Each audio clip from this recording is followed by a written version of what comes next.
గుత్తి వంకాయ కర్రీ ఎలా చేయాలో ఇప్పుడు చూద్దాం.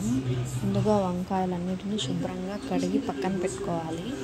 దీనికి కావాల్సిన మసాలా కోసం పెనం పెట్టి అందులో చెక్క, 4 లవంగాలు, గుప్పెడు పల్లీలు, ఎండు కొబ్బరి ముక్కలు, అల్లం ముక్కలు ఇవన్నీ వేసి దోరగా ఫ్రై చేసుకోవాలి.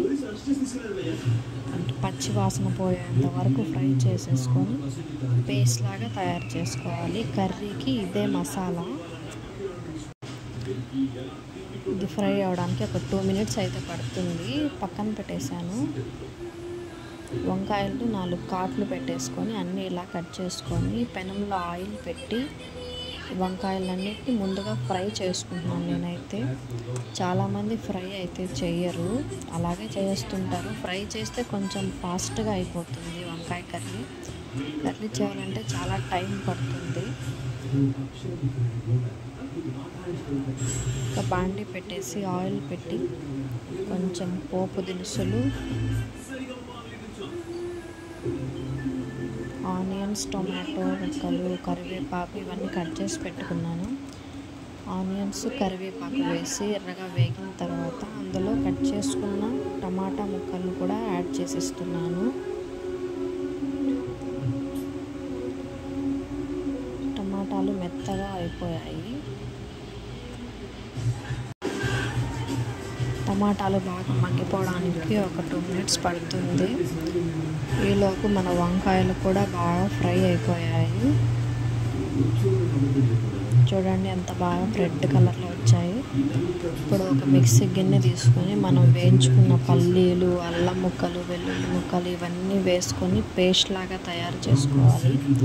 నేను 4 వెల్లుల్లిపాయలు కూడా వేసాను అందులోనే. ఇవన్నీ మెత్తటి పేస్ట్ తయారు చేసుకోవాలి. ఈలోపు మనం టమాటా మిశ్రమం కూడా బాగా మగ్గిపోయింది. చూడండి ఆయిల్ కూడా పైకి తేలుతుంది. మనం తయారు చేసుకున్న మసాలా పేస్ట్ కూడా అందులో యాడ్ చేసుకోవాలి.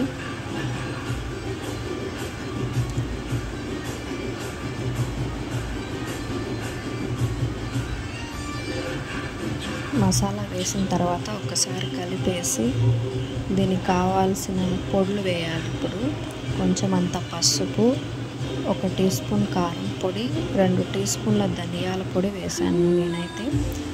మీకు తగినంత వేసుకోండి.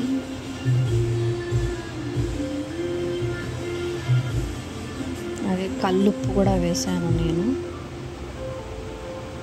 చూడండి మసాలా ఒక 2 మినిట్స్ తర్వాత బాగా ఆయిల్ తేలుతుంది పైకి.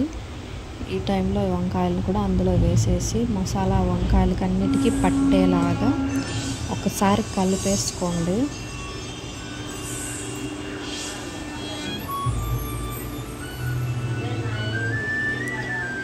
కలుపుకున్నాం కదా. ఈ వంకాయలు ఉడకడానికి 1.5 గ్లాస్ వాటర్ అయితే పోసాను.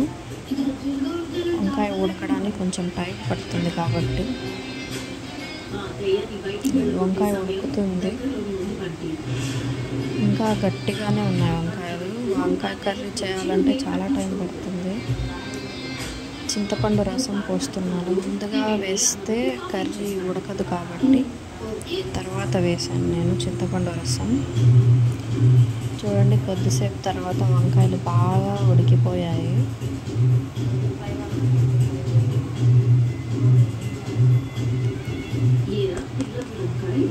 కర్రీ అయితే రెడీ అయిపోయింది. మీకు నచ్చినట్లయితే లైక్ అండ్ సబ్స్క్రైబ్ చేసుకోండి.